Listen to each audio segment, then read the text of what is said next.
चलिए उठिए, काढ़ा पी लीजिए, आपका बदन दर्द ठीक हो जाएगा।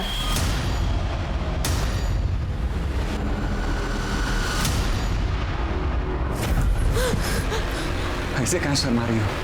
कभी देखी नहीं होगा। भैया छोड़िए हमें। बहुत दुख रहा है ना? नहीं नहीं ये मत लगाओ, हमको बहुत जलता है इससे। अरे इससे बहुत जलता है हमको। हाँ हम नहीं लगा रहे, हाथ से नहीं लगा रहे, हाँ नहीं लगा रहे।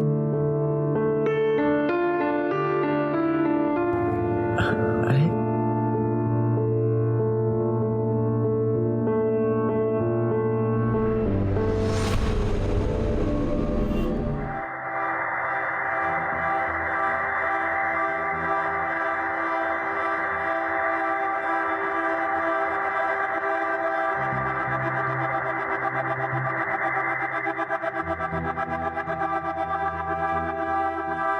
दुल्हन के माता पिता कहाँ हैं?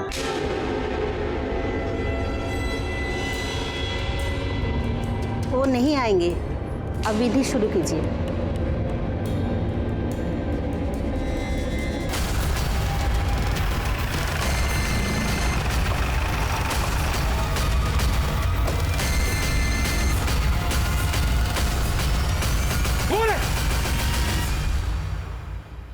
कमीना कहीं का हमारी बेटी को जबरदस्ती उठाकर शादी कर रहा है।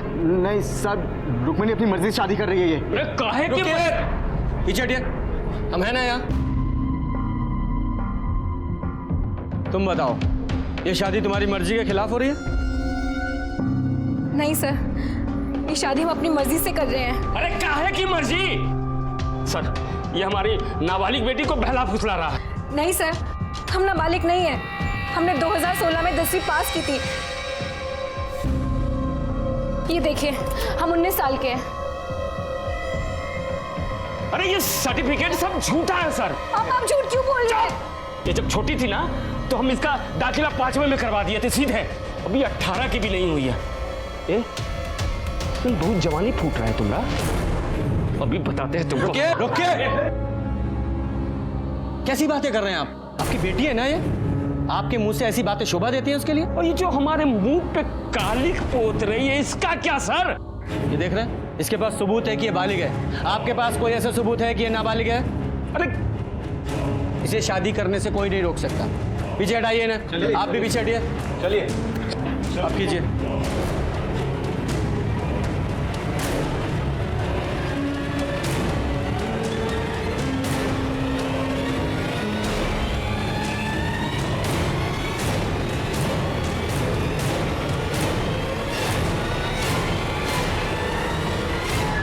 आप दोनों का विवाह संपन्न हुआ।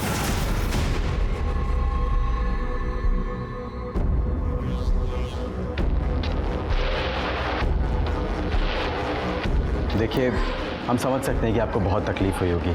रुक्मिणी ने आपकी मर्जी के खिलाफ शादी की है, लेकिन हम आपको आश्वासन देते हैं कि हम इसका हमेशा ख्याल रखेंगे। अगर हो सके तो हमारे नए जीवन के लिए हमें आशीर्वाद दीजिए। ये क्या कर रहे हैं आप लोग? हमारा हाथ आपके ऊपर भी उठ सकता था, लेकिन रुक्मिणी के पिता हैं। आपकी बेइज्जती करेंगे तो उसको दुख होगा। तो हमको मारेगा? हमको मारेगा ये? पापा नहीं, छोड़ो। क्या है सब? अगर ऐसे गुंडागर्दी करोगे तो अरेस्ट कर ले जाओगे।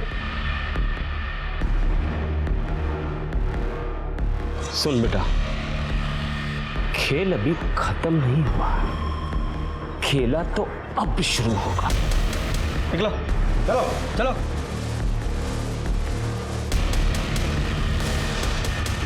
चलिए।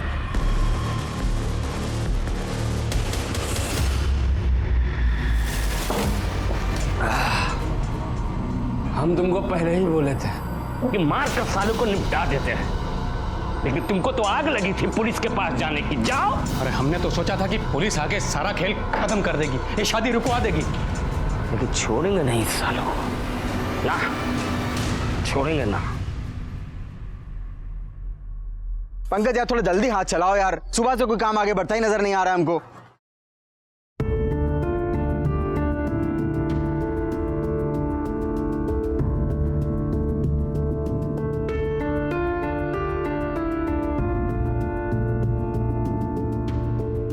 अरे देखो मनोज भैया के मिसेस आए। ए, चलो फटाफट खाना खा के काम पे लगो।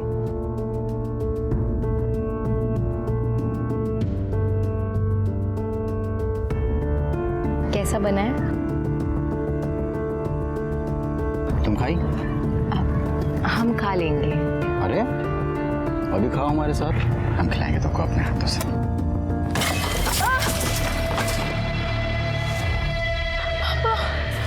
साला तुम्हारा तो ऐसी हालत करेंगे ना कि जिंदगी भर हलक से निवाला नीचे नहीं उतरेगा। हमारी बेटी को फंसाया। पापा नहीं, पापा नहीं। मेरे भाई को मारने की हिम्मत कैसी तुम लोगों की? छोड़ेंगे नहीं। अरे देख लेंगे तुमको, हम भी जाओ। याद रखना। चल निकलो।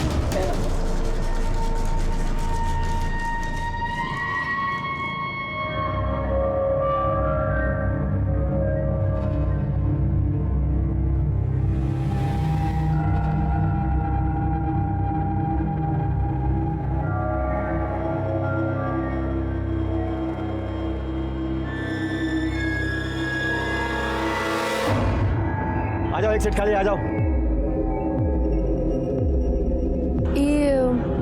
ये पटेल नगर किधर पड़ेगा? पटेल नगर पास में ही आइए, मैं आपको छोड़ दूँ। अरे यार बीच में कहाँ पूछा खिला, मेरा नंबर है। भाई मेरा नंबर है। अरे तो जा रहे यार, दिमाग खराब कर। मैं आपको छोड़ देता हूं। मैं छोड़ दूं। आप इधर आइए। बैठ जा, बैठ। रुक जा, बैठ जा, बैठ। मैं छोड़ रहा हूं। बैठ जा।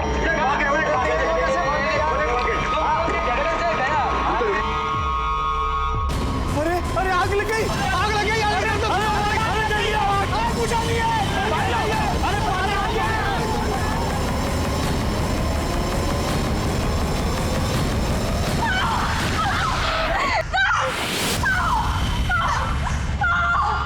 बहुत दुख रहा है ना? नहीं, ये मत लगाओ, हमको बहुत जलता है इससे। अरे इससे बहुत जलता है हमको। हाँ, हम नहीं लगा रहे। अच्छा नहीं लगा रहे। हाँ नहीं लगा रहे।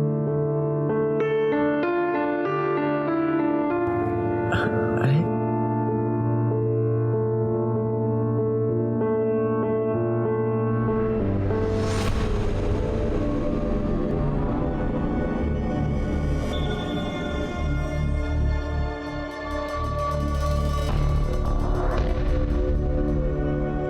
चाची, ये किधर पड़ेगा? बेटा ये आगे जाके दूसरी गली और तीसरा मकान।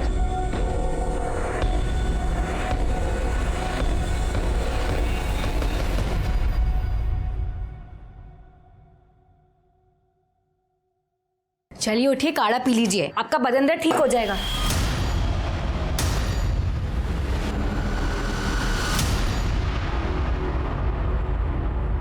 लो भाई, सामान ले आए। खड़ा धनिया नहीं मिला।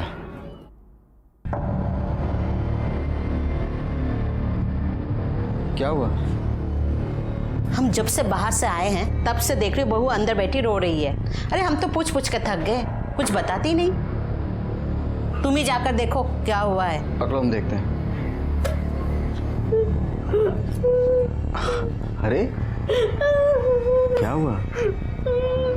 काहे रो रही हो? अब देखो, ये मत कहना कि घर की याद आ रही है। तुमको पता था ना कि ये सब आसान नहीं होने वाला है। हमें पता था, पर हमें ये नहीं पता था कि तुम्हारा भाई हम पे जबरदस्ती करेगा। ऐसे कहाँ शर्मा रही हो? कभी देखी नहीं होगा। भैया छोड़िए हमें।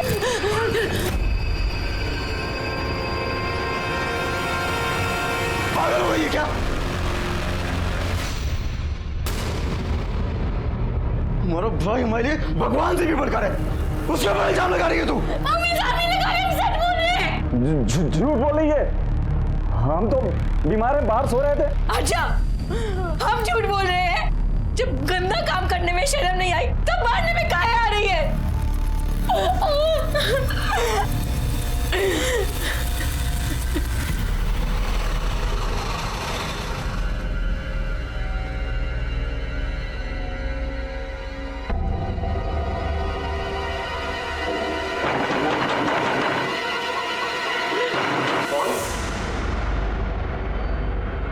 पापा। तुम कौन है? क्या लेने आई हो अब यहाँ? पापा, हमें अंदर आने दीजिए। पापा देखिए, उसे अंदर आने दीजिए। हम आपके हाथ जोड़ते हैं, अब और कितना तमाशा करेंगे आप? बेटी है हमारी, हमने कहा ना उसे अंदर आने दीजिए।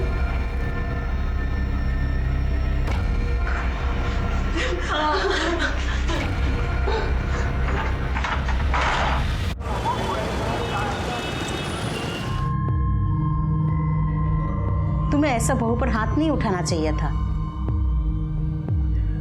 हाँ तुम सुनी ना वो क्या बोल रही थी। भैया प्लीज ले आओ ना भाभी को।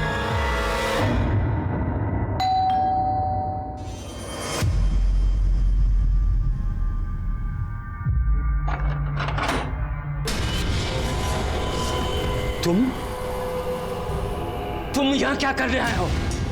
चले जाओ यहाँ से, नहीं तो यही जिंदा जमीन में गाड़ देंगे। निकलो निकलो यहाँ से। ये क्या कर रहे हैं? भगवान के लिए बस कीजिए, ये दामाद जी है हमारे, जो हुआ सो भूल जाइए, हमारी बेटी की जिंदगी बर्बाद मत कीजिए। हम रुक्मणी को लेने आए। रुक्मणी को लेने आए? दोबारा ये देखिए एक बार मेरी बात मान लीजिए, रुक्मणी के लिए, मेरे लिए।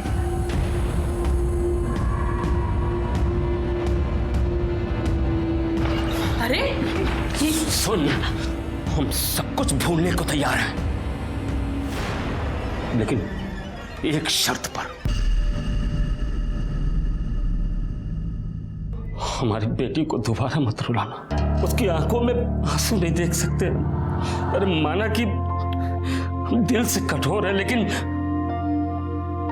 बाप है उसके।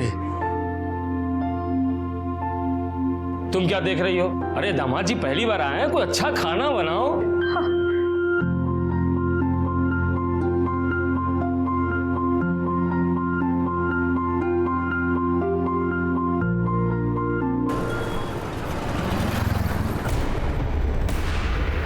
अरे अरे आग लग गई, आग लग गई, आग लग गई। जल्दी आओ, जल्दी आओ। भाई आओ, अरे पानी आइए। अबे हमारे बेटियों से भाग के कमरे में आग लगी। अरे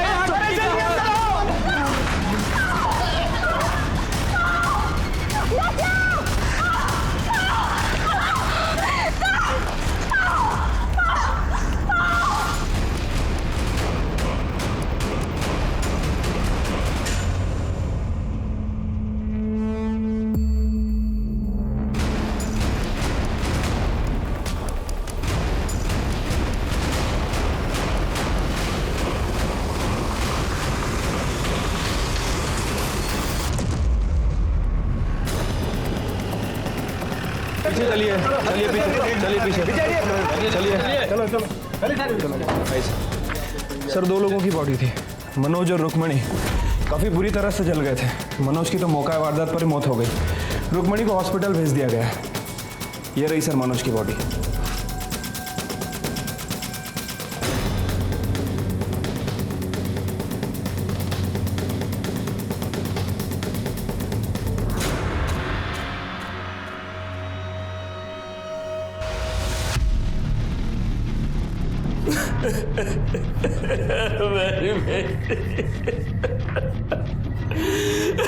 मार डाला अपने जवाई को, ले लिया बदला? नहीं सर, हमने कुछ नहीं किया। हमने तो उन्हें माफ भी कर दिया था। वो दोनों यहाँ क्या कर रहे थे? रुक्मिणी 1 दिन पहले यहाँ आई थी, तो शायद मनोज ने उसे थप्पड़ मार दिया था, तो वो चिढ़कर हमारे घर आ गई। और मनोज ने उसे थप्पड़ क्यों मारा था? हमें क्या पता था। रुक्मिणी की माँ ने भी उससे पूछा, लेकिन उसने कुछ नहीं बताया।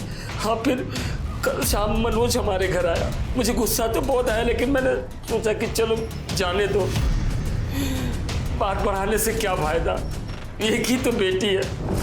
और यहाँ तक कि कल रात में हम लोगों ने साथ में खाना भी खाया था। हम सब बहुत खुश थे साहब। ये देखिए, कल रात में हम लोगों ने तस्वीर भी ली थी, लेकिन हमें क्या पता था कि ये सब। ये आग कैसे लगी? हमें नहीं पता साहब। हम तो रात में सो रहे थे, तभी रुक्मिणी के कमरे से चीखने की आवाज आई। फिर उसके कमरे से धुआं निकलने लगा।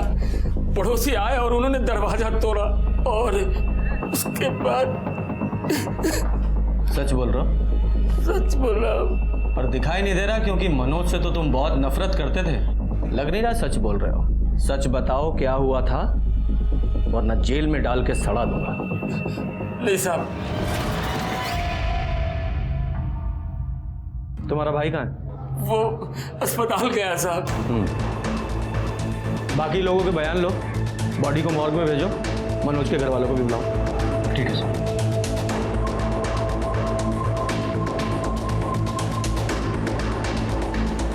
साहब एक मिनट बात करनी है आपसे। बोलिए। हमारा नाम सूरज है। हाँ। और ये हमारा बेटा गोपाल। हम बसेसर के बगल वाले घर में ही रहते हैं। इधर। हाँ। हमारा बेटा गोपाल आपको कुछ बताना चाहता है।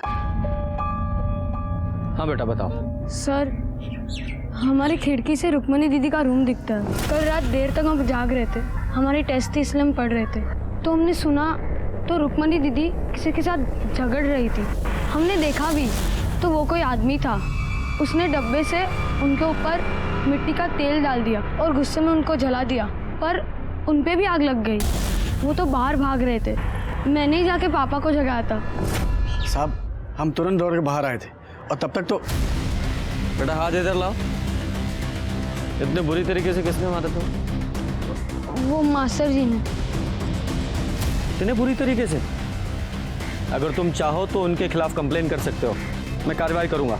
साहब शिकायत की कोनो जरूरत नहीं है। अब ये बच्चा है, गलती हो गई इससे। होमवर्क नहीं किया तो मार तो पड़ेगी। होमवर्क किया करो। हाँ? तो सर इन लोगों के हिसाब से पति और पत्नी के बीच में झगड़ा हुआ। पति ने गुस्से में आकर पत्नी को जलाने की कोशिश की और खुद उस आग में जलकर मर गया, और अब पत्नी जिंदगी और मौत के बीच जंग लड़ रही है। अब इन लोगों ने जो रामायण सुनाई है उसके हिसाब से तो ऐसा ही लग रहा है। अब ये रुक्मणी ही कंफर्म कर सकती है कि इस कहानी का असली रावण कौन है। सर रुक्मणी कुछ भी बता नहीं सकती, वो कुछ बोलने की हालत में है ही नहीं। उसका बदन पूरी तरह से जल चुका है, अभी बेहोश है। अगर वो होश में आ भी जाए तो भी उसे ठीक होने में काफी समय लगेगा। देखिए ना साहब, क्या हालत कर दी हमारी बेटी की। ये सब हमारी गलती है, नहीं हम उसे घर में आने देते, नहीं वो ये सब करता। अच्छा हुआ कि राक्षस चढ़कर मर गया, वरना हम उसकी जान ले लेते। जब ये सब कुछ हुआ आप कहाँ थे? अपने घर में थे साहब, हमें तो अभी इस बारे में पता चला है, और हम तो इस रिश्ते के पहले से ही खिलाफ थे। अब देख लीजिए बड़ों की बात ना मानने का क्या नतीजा हो। यादव जी, ये मनोज के घर वालों को इन्फॉर्म किया? हाँ उन्हें मॉक रूम बुला।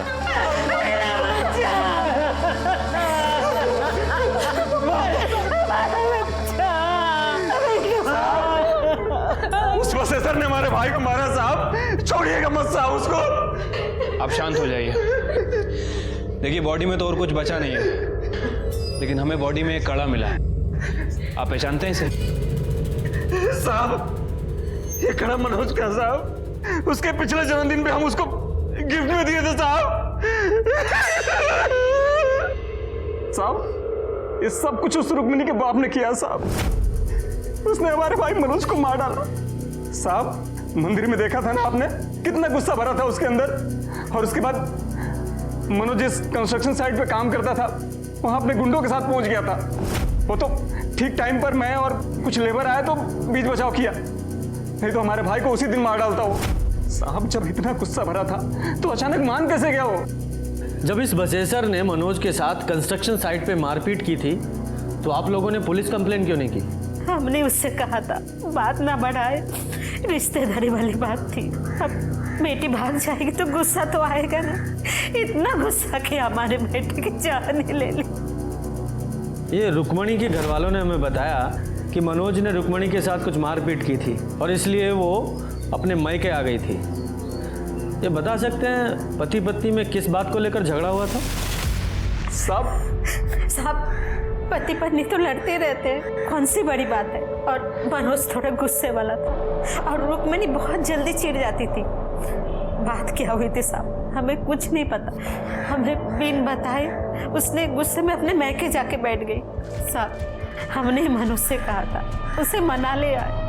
साहब हमें क्या पता था, हम खुद ही मेरे बेटे को मौत के मुंह में भेज गए। क्या फिर से नौकरी छोड़ दी? तुम्हारे पैर में चक्री लगी है क्या? किसी नौकरी पे टिकते ही नहीं हो। तुम उसकी छोड़ो, वो मैं देख लूँगा। हाँ, बाद में बात करता हूँ। मेरे छोटे भाई को ना पहले मेरी शादी करनी है, फिर नौकरी करनी है। सही तो कह रहा है सर। अच्छा, तुम भी उसी का साथ दोगे? अपडेट बताओ। सर ये मनोज की पीएम रिपोर्ट है सर। बॉडी 80% जली हुई थी सर, और बॉडी पे कहीं भी कोई एक्सटर्नल इंजरीज और ट्रॉमा के निशान नहीं है। यादव जी, ये मनोज के घर वालों का कहना है कि मनोज काफ़ी गुस्से वाला था जी, और ये रुक्मणी ये भी काफ़ी शॉर्ट टेम्पर्ड थी। तो हो सकता है उस रात रुक्मणी और मनोज का झगड़ा हुआ हो और गुस्से में मनोज ने रुक्मणी को जला दिया और गलती से उसी आग में खुद जलकर मर गया। तो इस हिसाब से रुक्मणी विक्टिम और ये मनोज कल्प्रिट।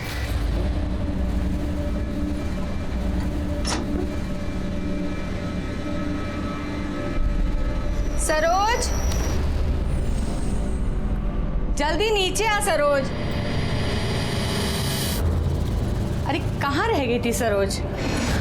जी अम्मा जी, वो हम छत पर ना कपड़े सुखा रहे थे। अच्छा सुन, बाहर बिरजू आया है, उसका हिसाब देख ले जरा, ठीक है? अच्छा सुन, 1 मिनट रुक।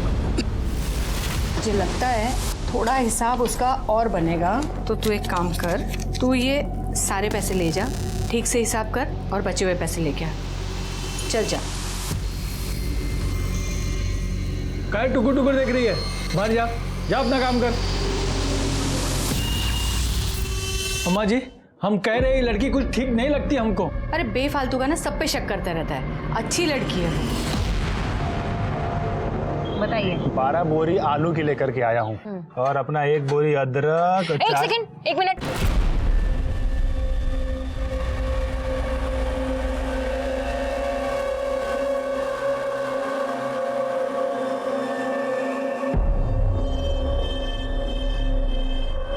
क्या ये काहे ऐसे बत्तीसी दिखा रहे हो हमें? हाँ, ये लो, काम करो, काम पे ध्यान दो।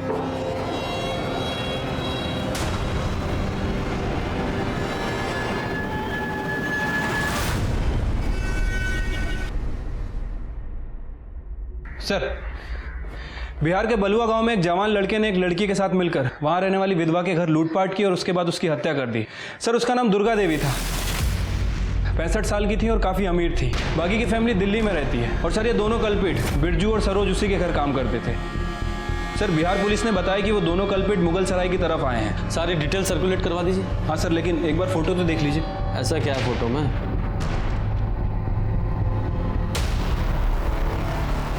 ये तो रुक्मणी जैसी लग रही है, लेकिन वो तो हॉस्पिटल में है। ये बिहार में कैसे हो सकती है? यादव जी, ये रुक्मणी की फाइल निकालो।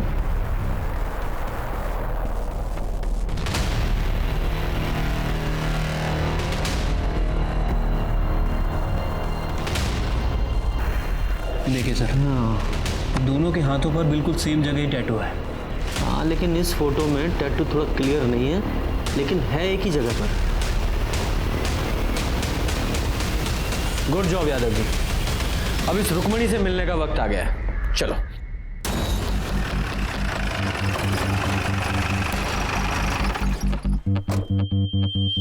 सर, आप ये सही नहीं कर रहे। देखिए, हमें पता है हम क्या कर रहे हैं। इतनी मुश्किल से तो ये ठीक हो रही है। डॉक्टर साहब, क्या कोई और तरीका नहीं है जिससे ये पता लग जाए कि पहले यहाँ टैटू था या नहीं? जी नहीं, क्योंकि स्किन के पिगमेंट्स जल चुके हैं। अब इसे पता लगाने का कोई तरीका नहीं है। एक तरीका है, बिहार चलना होगा। शायद वहीं चलकर इस सरोज और रुक्मणी की पहेली सुलझे।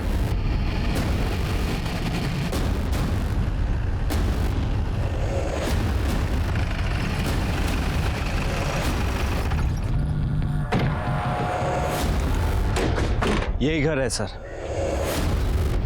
और ये पुलिस वाले यूपी से आए हैं साहब। तुमने जो बयान हमको दिया था, तुम्हारे मुंह से सुनना चाहते हैं। तो क्या है कि तुम्हारे अम्मा जी के कातिलों का पता लगाना है ना। छोड़ना मत साहब उनको। हमारी अम्मा जी बहुत अच्छी थी साहब, बहुत अच्छी थी हमारी अम्मा। ये सरोज यहाँ कब से काम करती थी? साहब कुछ 35-40 दिन हुए होंगे साहब। बहुत पढ़ी लिखी थी साहब और एकदम सीधी सादी लगती थी। अम्मा जी का तो बहुत ही ख्याल रखती थी और अम्मा जी भी उस पर बहुत भरोसा करते थे साहब। और ये बिरजू? अम्मा जी का जमीन का बटाई होता है ना, वो बिरजू ही देखता था, यहाँ आता जाता रहता था साहब। वो हिसाब किताब भी सरोज ही देखती थी। जी सर, यहाँ पे काम करने वाले लोगों का कहना है कि सरोज और बिरजू बहुत घुल मिल गए थे। हाँ साहब, हम देखे थे, बिरजू और सरोज में बहुत नजदीकियाँ हो गई थी। अगर तुम्हें हमारी जरूरत है तो सीधे सीधे कह क्यों नहीं देते? साहब वो जो सरोज थी ना, वो हमेशा डरी डरी रहती थी। डरी डरी मतलब? डरने की वजह तो पता नहीं, लेकिन हमेशा उसके दिमाग में कुछ ना कुछ तो चलता रहता था साहब। ये सरोज कहाँ की रहने वाली थी? पता नहीं साहब। पता नहीं? तो फिर मिली कहाँ? हम वो अप्रैल में पटना गए थे, आके देखा तो यहाँ काम कर रही थी वो। आपने सरोज के बारे में बाकी गांव वालों से बात की? जी सर, लेकिन किसी को भी नहीं पता है कि वो कहाँ से आई थी और यहाँ तक कैसे पहुँची। साहब हम एक चीज हमेशा देखते रहे कि जब भी अम्मा जी लाकर खोलती थी ना तो उसकी आँख खुल जाती थी। सच में हम कह रहे साहब कि सब कुछ उसका ही किया धरा है, बिरजू को भी उसी ने फंसाया साहब। साहब वहाँ अम्मा जी का लाश लाकर के पास पड़ा था और उस वक्त लाकर खुला था साहब। सर फ्लावर वॉश को विपिन की तरह यूज किया गया था, जिसे हमने फॉरेंसिक में जमा करा दिया है। ये सरोज के पास कोई मोबाइल था? नहीं साहब, नहीं था। ये अम्मा और बिरजू के पास तो होगा? हाँ उनके पास था साहब। सर बिरजू अपना मोबाइल एक मजदूर को देके गया था, जिसमें मोबाइल डेटा इरेज था और कोई सिम भी नहीं था। सर हमने अम्मा जी और बिरजू की मोबाइल की CDR रिपोर्ट और मोबाइल लोकेशन दोनों मंगवाई, जल्दी ही मिल जाएगी। गुड। सर बिरजू के मोबाइल लोकेशन और मोबाइल डिटेल्स में कुछ भी सस्पिशियस नहीं है, लेकिन सर ये अम्मा जी नटवा गांव में भीमा के कांटेक्ट में थी। ये भीमा कौन है? हिस्ट्री शीटर है सर, ह्यूमन ट्रैफिकिंग के केस में कई बार पकड़ा गया पर हमेशा बेल पे छूट जाता है। लेकिन सर मेरी समझ में ये नहीं आ रहा है कि दुर्गा देवी उससे बात क्यों करती थी। वो भी पता चल जाएगा।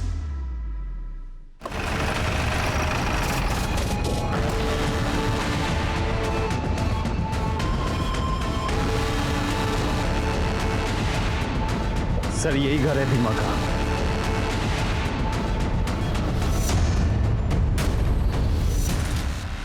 यहाँ तो ताला लगा है। कैसे पता लगा है सर, कहाँ गया होगा?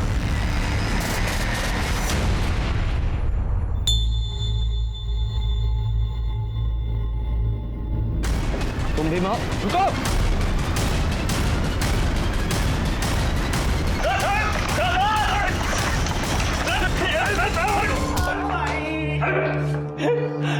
कितना मारते हो तुम लोग? बहुत लगा? जी साहब। अच्छा पानी पियोगे? हाँ साहब। ठीक है पिलाते हैं, पर पहले सच बताओ, सरोज को तो जानते हो, कौन है, कहाँ से आई थी, सारी डिटेल्स बताओ उसकी। साहब हम कसम खा के कहते हैं, हमको नहीं पता साहब। अम्मा ना सच बोलती थी, ये लातों के भूत बातों से नहीं मानते। तुम लोग ना अपने तरीके से पूछ लो, मुझे तो ये कुछ बताएगा नहीं। साहब रुकिए साहब, बताते साहब, बताते। बताओ। सब वो दरअसल वो राम लखन आदमी का फोन आया था हमारे पास। वो हमको बोला कि उसके पास एक 19 साल की एक लड़की है जो बहुत ही खूबसूरत है, उसका हाथ पैर भी ठीक ठाक है। तो साहब 1 लाख में हमारा डील फाइनल हो गया। उसके बाद साहब हम 5 दिन अपने साथ ही रखे नटुआ गांव में, बस इतना ही साहब। फिर 5 दिन बाद क्या किया? वो अम्मा जी को बेच दिए थे 1.5 लाख रुपए में। ये राम लखन का जो फोन आया था मोबाइल से आया था? जी। यादव जी सर, उस नंबर को ट्रेस करो। कहाँ का रहने वाला है ये? जी यूपी। तो लड़की को तुमने यूपी से उठाया? साहब ये तो हमको पता नहीं है, लेकिन यूपी और बिहार का जो बॉर्डर है ना, वहीं पर लेन देन हुआ था। कब हुआ था? 11 अप्रैल रात को हुआ था। मतलब जिस रात रुक्मणी और मनोज को चलाया गया। ठीक है, वेरी गुड सर। रामलखन का फोन ट्रेस हो गया है सर। ये रामलखन और कोई नहीं बल्कि बसेसर दुबई है, रुक्मणी का पिता। क्या? तो क्या ये सरोज और रुक्मणी दोनों एक ही हैं? अगर ये सरोज रुक्मणी है तो फिर वो लड़की कौन है जो हॉस्पिटल में है, या फिर दोनों जुड़वा बहनें हैं? सर जो लड़की हॉस्पिटल में है उसका डीएनए बसेसर दुबे के डीएनए से मैच भी हुआ था। बड़ी उलझी हुई पहेली है। सबसे पहले ना ये मुगल सराय जाकर इस बसेसर से बात करनी पड़ेगी। यादव जी, इस बसेसर की पूरी जन्म कुंडली निकालो। जी। और सिन्हा साहब सर, जितने भी टोल नाका हैं सबकी सीसीटीवी फुटेज निकालो। इस सरोज का मिलना बहुत जरूरी है। और वो बिरजू, उसके मोबाइल में उसका सिम नहीं था, हो सकता है उसने दूसरे मोबाइल में सिम डालकर एक्टिवेट किया हो। पता करने की कोशिश करो। इन दोनों का मिलना बहुत जरूरी है। जी सर।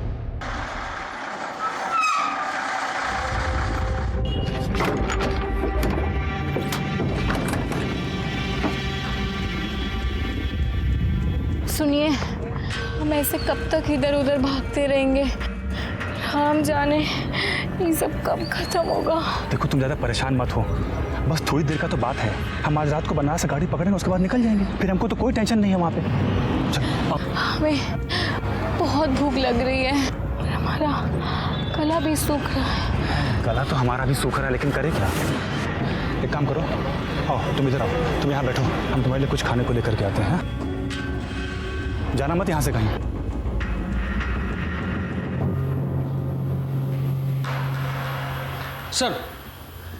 सर बसेसर के बारे में एक इन्फॉर्मेशन मिली। क्या? बसेसर की पहले भी एक शादी हुई थी किसी दुलारी नाम की औरत के साथ। उससे एक बेटी भी है, महुआ रुक्मिणी से 2 साल बड़ी है। ये महुआ की कोई फोटो मिली? नहीं सर। ये दुलारी और महुआ कहाँ है अभी? सर दुलारी अभी भी अपने गांव अजवारी में है और बसेसर भी वहीं का रहने वाला है। जब हमने दुलारी से महुआ के बारे में पूछा तो उसने कहा कि वो अपने किसी रिश्तेदार के यहाँ कानपुर गई है, वहीं कहीं मेट का काम करने। लेकिन जब हमने कानपुर में पता किया सर, तो पता चला कि महुआ कानपुर पहुंची ही नहीं। कब की बात है सर? अप्रैल के पहले हफ्ते की। मतलब 11 अप्रैल से पहले भी बहुत सी चीजें हुई थी। आप काहे नहीं खा रहे? अरे तुम खाओ, हम उधर ही कुछ खा लिए थे, पेट भरा है हमारा। बस कितने बजे का है? शाम को 8 बजे का है। तुम खा के थोड़ा सा रेस्ट कर लो, हम तुमको जगा देंगे। कैसा गंदा मजाक कर रहे हैं आप साहब? एक तो हमारी बिटिया अस्पताल में पड़ी है वैसी हालत में, और आप कह रहे हैं हमें अपनी बेटी को भेज दिए बिहार में। पूत को तो कपूत बनते सुना है, लेकिन बाप को पशु बनते पहली बार देखा है। एक बात बताओ, अगर तुमने अपनी बेटी को नहीं बेचा तो वो नटवा के हिमा से फोन पर क्या बात करते थे? झूठ मत बोलना, तुम्हारे सारे कॉल रिकॉर्ड्स हैं हमारे पास। मना क्यों करेंगे? उससे हमारी बात होती थी, हमारे बचपन का दोस्त है, तो कभी कभार फोन पे बात हो जाया करती है। लेकिन इसका मतलब ये थोड़ी है कि उसे हम लड़की बेचे, मतलब अपनी बेटी को। तो फिर ये भीमा ऐसा क्यों बोल रहा था? कहा है कि उसका दिमाग खराब हो गया, साथ में आप लोगों का बकवास कर रहा है तू। अरे आप ही लोग ना वो टेस्ट करवाए थे और बोले कि जो बेड में लड़की है वो हमारी बेटी है। हमारी एक ही बेटी है, और सरोज कौन है हम नहीं जानते हैं। तुम्हारी एक और बेटी है ना, महुआ, वो कहाँ है? हम नहीं जानते हैं उसे।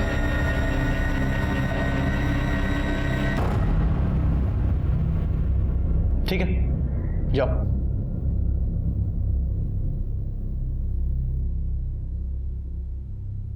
यादव जी। सर। ये बहुत कुछ उलझा हुआ सा है और इसे सुलझाने के लिए इसकी तह तक जाना पड़ेगा। एक काम करो, सबके फोन सर्विलेंस पे डालो, इस मनोज की फैमिली के भी। ठीक है सर। वैसे सर अब क्या करें? हमने सिन्हा से भी बात की है, उसे भी अभी तक कुछ पता नहीं चला है। महुआ, सरोज, रुक्मणी सब बहुत उलझा हुआ है। अगर ये माने कि ये सरोज ही रुक्मणी है, तो फिर ये हॉस्पिटल में जो लड़की है वो कौन है? महुआ? सर रुक्मणी की तबीयत पहले से बेटर है, बीच बीच में होश भी आ रहा है उसे, मगर उसके वोकल कॉर्ड्स बुरी तरह से झुलस चुके हैं। अगर उसने बोलने की कोशिश की तो काफी नुकसान हो सकता है। मतलब उससे बात ही नहीं कर सकते? जी नहीं। इस लड़की का डीएनए इसकी माँ फुलवा से मैच कराई है। जी। हो सकता है इसी से कहानी में कोई नया मोड़ आए। आज हमारा बेटा 24 का हो जाता, शादी के बाद उसका पहला जन्मदिन। माँ, अब रो मत, आप भी तो हमारी हिम्मत हो।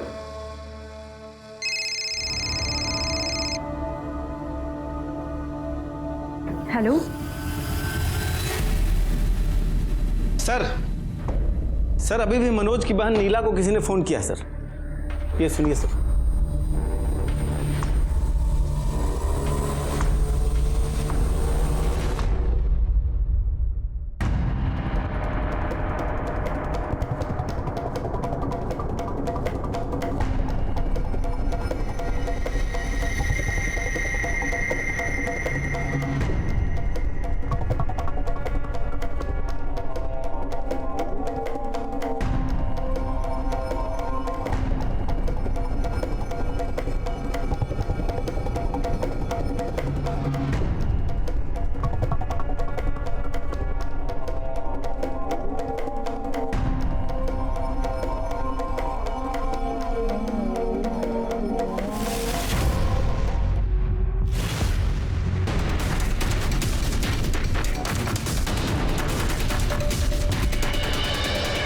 कैसी हो? याद नहीं रहे। सरोज, ले चलो इसे।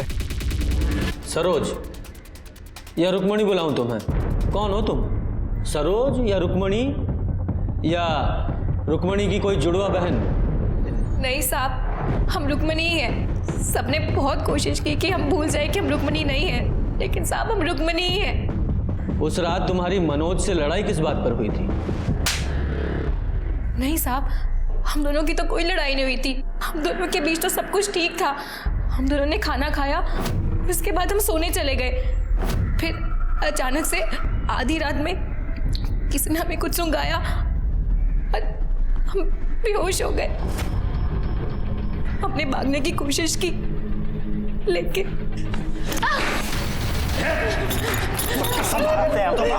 हम तुमको ना अम्मा के पास भेज दिए। हाँ, भेज दिए हैं तुमको। अब से तुम्हारा नाम सरोज है। सरोज, रुक्मणी नाम को भूल जाओ। और अगर तुमने भागने का कोशिश किया ना तो पता क्या होगा? जो पूरा गांव का मर्द लोग है ना, वो तुम्हारे ऊपर छोड़ देंगे। उसके बाद तुमको और तुम्हारे मनोज को दोनों को गोली मार देंगे। अम्मा जी बहुत अच्छी इंसान थी, वहां में कोई परेशानी नहीं थी। पर साहब, हम वहां कैसे रहते? हमें तो अपने पति के पास जाना था। हम मनोज से बहुत प्यार करते थे साहब। हमारे पास कोई फोन भी नहीं था जिससे कि हम मनोज को फोन कर सके। वहां हर वक्त हम पर सब लोग नजर रखते थे साहब। ऐसा लगता था जैसे हमें वहां कैद करके रखा हो। फिर हमें एक आदमी मिला वहां पे, बिरजू नाम का। वो अम्मा जी की जमीन पे बटैये पे काम करता था। हमने उससे जानबूझकर दोस्ती की। हमने बिरजू से कहा कि हमें यहाँ से भागना है। उसने कहा उसके लिए हमें पैसे चाहिए होंगे। हम दोनों ने मिलकर एक योजना बनाई कि तिजोरी से सारे पैसे निकालकर हम भाग जाएंगे।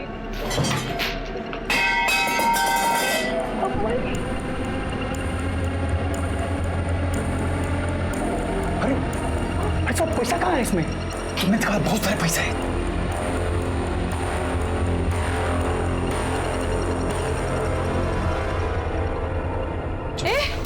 बिरजू, क्या कर रहे हो यहाँ पे? सरोज? नहीं अम्मा जी, चोरी कर रहे हो? नहीं अम्मा, वो सफाई कर रहे हैं। क्या रहा है यहाँ पे?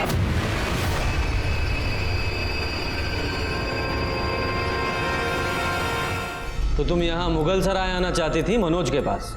हाँ साहब, और हमें पता चला फिर साहब हम इधर उधर भागते रहे। हरिदासपुर बस स्टैंड पर बिरजू ने हमारे खाने में नशे की गोली मिला दी और हम बेहोश हो गए। बिरजू वो बैग लेकर भाग गया जिसमें सारे पैसे थे। फिर हमने एक आदमी के फोन से नीला को फोन किया। उससे पहले हमने कई बार मनोज को भी फोन किया था, लेकिन उसका फोन बंद था।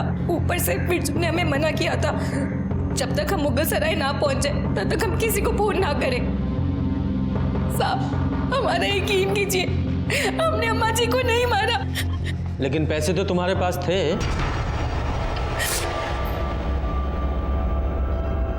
हाँ साहब, जब बिरजू ने खाना खाने से मना किया तब हमें उसकी नीयत पर थोड़ा सा शक हुआ, तो हमने पैसे अपने पास छुपा लिए थे। मनोज ने तुम्हें किस बात पर मारा जो तुम मायके चली आई थी? उसके भाई राजेश ने हमारे साथ करने की कोशिश की थी। हमने मनोज को बताया भी साहब, पर उसने हम पे यकीन नहीं किया। सर, डीएनए रिपोर्ट आ गया।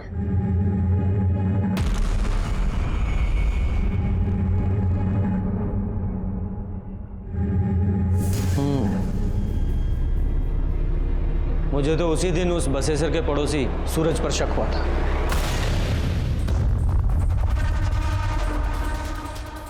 तुमने पुलिस से झूठ क्यों बोला? देखिए साहब, आप हमारे बच्चे के साथ ऐसे सवाल जवाब नहीं कर सकते। अच्छा, उस दिन तो तुम ही लाए थे ना इसे बयान दिलवाने के लिए। अब क्या हुआ? बेटा, झूठ बोला था ना उस दिन तुमने। सर, हमें कुछ नहीं पता था, हमने कुछ देखा भी नहीं था। वो तो पापा और बसेसर चाचा ने जो कहने को बोला था वो अपने आप को कह दिया।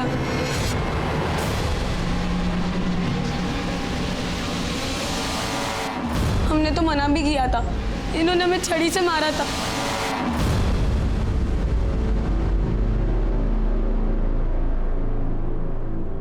तुम्हारे खिलाफ सारे सबूत हैं हमारे पास। अब फटाफट सारी सच्चाई बताओ।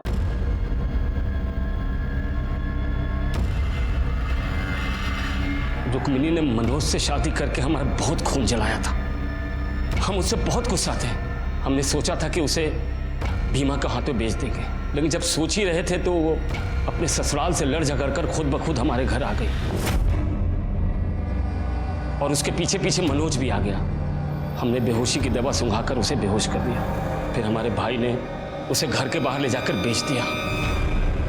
फिर हमने मनोज को वहीं जला दिया और ऐसा नाटक किया कि ये सब मनोज का किया धरा। मतलब महुआ को रुक्मणी की जगह रखकर जला दिया। क्या करते, दुलारी ने उसे कानपुर भेजा था और वो हमारे पास आ गई। 4 साल की थी जब उसे छोड़कर आए थे, लेकिन उसको तो हमारे घर पर ही रहना था। इतनी सुंदर भी नहीं थी कि कहीं शादी कर देते या बेच देते। उसे अपने भाई के घर रखा। जिस रात हमने रुक्मिणी को बेचा तो हमने सोचा क्यों नहीं महुआ को रुक्मिणी बनाकर इससे भी पीछा छुड़ा लिया जाए। इसलिए उसे बेहोश कर मनोज के साथ जला दिया, लेकिन वो बच गई। शर्म आती है तुम्हारे जैसे इंसान को पिता कहते हुए। अपने स्वार्थ और अहंकार के लिए अपनी 2 बेटियों की जिंदगी बर्बाद कर दी। रुक्मणी ने अपने परिवार से लड़कर मनोज से शादी की थी और मनोज के भाई राजेश ने रुक्मणी को मोलेस्ट करने की कोशिश की थी। राजेश से जब हमने इसके बारे में पूछा तो उसने पहले तो इनकार किया, लेकिन कड़ाई से पूछताछ करने पर उसने स्वीकार किया कि हाँ, उसने रुक्मणी को मोलेस्ट किया था। कुछ दिनों बाद सिन्हा ने बिहार में बिरजू को पकड़ लिया और बिरजू ने कबूल किया कि उसने ही दुर्गा देवी का खून किया था। क्या मनोज को दस्तक नहीं मिली थी कि जो बसेसर रुक्मणी और उसके खून का प्यासा था वो अचानक ही बदल कैसे गया? अगर मनोज ने इस दस्तक को पहचान लिया होता तो ये सब कुछ नहीं होता। इसी के साथ मैं सीनियर इंस्पेक्टर रंजीत ठाकुर आपसे विदा लेता हूं। फिर मिलेंगे। सतर्क रहिए और देखते रहिए क्राइम पेट्रोल दस्तक, क्योंकि मकसद बताना नहीं, बचाना है। जय हिंद।